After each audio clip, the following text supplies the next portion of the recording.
Bonsoir madame. Nous avons entendu et vu dans ce reportage d'Anaïs Rieu la réaction et la joie des deux heureux élus qui sont devenus avocats stagiaires. C'est exactement ce but que vous recherchiez lorsque cet institut a été créé, car le parcours des jeunes monégasques qui souhaitent devenir avocats n'est pas évident, hein, il faut le dire. Alors tout à fait, la création de cet institut par mon prédécesseur, comme je l'ai dit dans mon discours, est initiée par les réflexions que les membres du jury de l'examen d'avocat lui avaient fait. C'est-à-dire que nous avions des candidats qui pouvaient sortir de l'université et qui étaient un peu tendres pour pouvoir réussir à un concours professionnel, ou alors nous avions des personnes qui travaillaient depuis un certain temps dans un cabinet d'avocats et qui avaient un petit peu oublié leur cours. Donc, lorsque nous sommes allés voir le directeur des services judiciaires, ma collègue première présidente, la présidente du TPI et peut-être Yves Strickler à l'époque, c'était pour lui dire ce serait bien qu'on envisage la formation des candidats à l'examen d'avocat, puisqu'en effet, il n'y avait rien à l'époque. Alors ça concerne aussi la magistrature. Comment s'organise le fonctionnement de cet institut ? Alors le fonctionnement de l'Institut a été non pas difficile, mais dans un premier temps, c'est moi-même qui m'en occupais avec ma secrétaire générale et Yves Strickler qui a toujours été extrêmement présent à Monaco, notamment dans le cadre de l'organisation de cours à l'université ou même d'organisation de colloques, alors moins importants à l'époque, et qui nous a toujours aidés dans le fonctionnement, la mise en place des examens. Et puis nous avons décidé de créer un poste de chargé de mission, une personne que j'ai présentée, Madame Lanzara, qui est une universitaire, qui est une personne absolument remarquable et qui désormais met tout en œuvre, si vous voulez, c'est-à-dire recherche les intervenants, me propose des sujets, etc. Et voilà comment fonctionne l'Institut. Oui, Je parce que ce souhaiterais n'est avoir pas un qu'un personnel supplémentaire. enseignement théorique, hein, c'est basé aussi sur l'échange, le partage d'expériences. Absolument.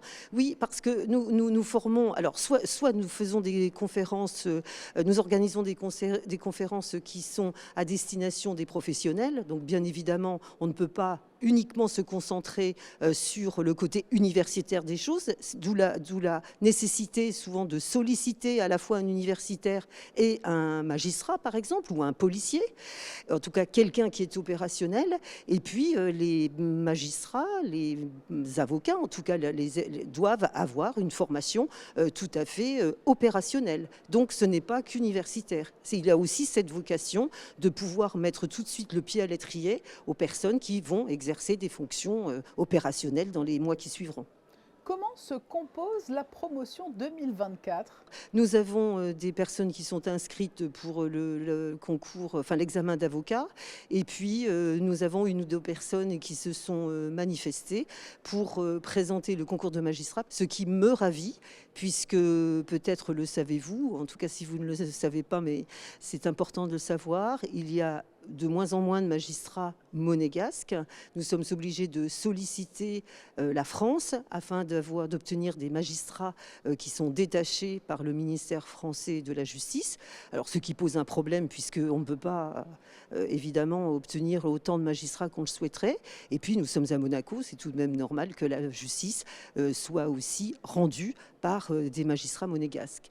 Oui, puis la communication aidera sûrement. C'est vrai qu'il est important de savoir que l'on peut être aussi accompagné au-delà des Absolument. premières études supérieures dans les différents concours. Alors vous l'avez dit, il y a une promotion d'avocat, il y a une promotion de magistrat, mais fort de cette première expérience réussie, première étape, vous allez étendre l'enseignement dispensé par l'Institut à toutes les carrières judiciaires, c'est l'ambition ?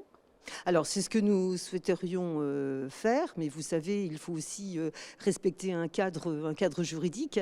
Donc, bien évidemment, je m'entourerai des conseils de la direction des affaires juridiques afin de savoir ce que notre institut peut faire. Notamment, nous avons un budget, bien sûr. Hein, le Conseil national nous attribue un budget, mais si nous devions étendre nos prérogatives, il faudrait bien évidemment qu'il y ait une base juridique solide.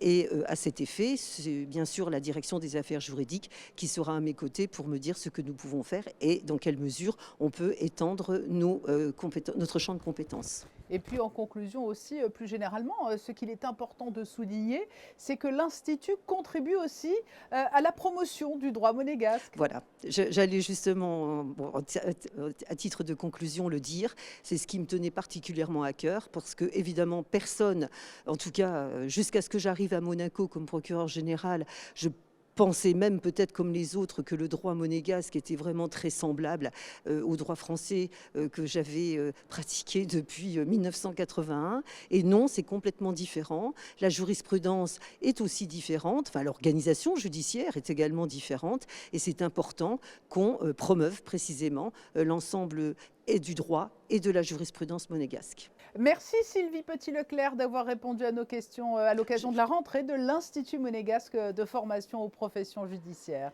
C'est moi qui vous remercie, madame. Merci beaucoup.